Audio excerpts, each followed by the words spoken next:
Touchwood क्यों कहा जाता है? क्या आपने कभी खुद को यह कहते हुए सुना है, टचवुड, ठीक उस वक्त जब आपने कुछ अच्छा कहा हो ताकि बैड लक आपसे दूर रहे? शायद आपने भी कहा होगा, मैं इस साल कभी बीमार नहीं पड़ा, टचवुड। ये उन एक्सप्रेशंस में से एक है जो हम बिना सोचे समझे कह देते हैं, बस आदत से। लेकिन इसकी कहानी हजारों साल पुरानी है और ज्यादातर लोगों की सोच से कहीं ज्यादा दिलचस्प। बहुत पहले, जब टचवुड एक सुपरस्टिशन नहीं था, तब यह एक पवित्र एक्ट माना जाता था। पुराने यूरोप में लोग मानते थे कि पेड़ों में डिवाइन स्पिरिट्स बसती हैं।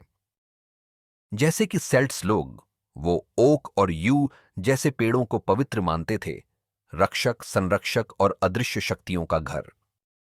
जब लोग डरते थे या लक की कामना करते थे, तो वे पेड़ को धीरे से छूते थे, मानो उसके अंदर मौजूद स्पिरिट से ताकत या सुरक्षा मांग रहे हों। टचवुड का मतलब था खुद को प्रकृति से जोड़ना, उस जीवित, पवित्र दुनिया से संपर्क करना।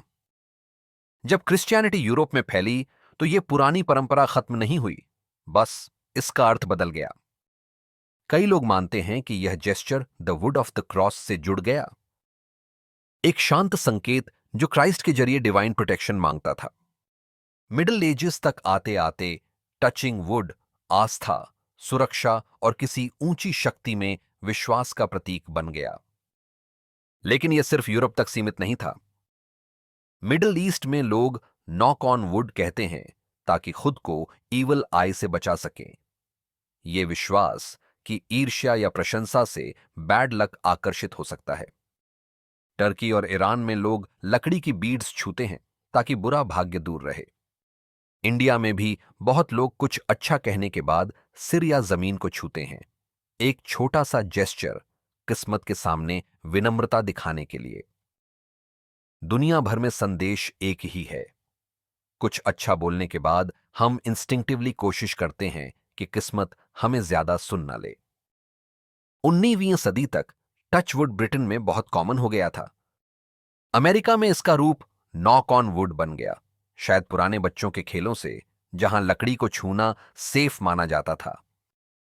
या फिर 19वीं सदी के स्पिरिचुअलिज्म से, जब लोग मानते थे कि स्पिरिट्स लकड़ी की टेबल पर टैप करके जवाब देती हैं।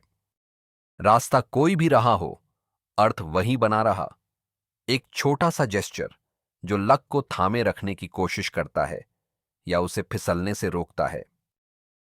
और आज इस मॉडर्न दुनिया में, जहां साइंस, टेक्नोलॉजी और लॉजिक का जमाना है, हम अब भी ऐसा करते हैं। हम अब भी टच वुड कहते हैं, आधे मजाक में, आधे यकीन से।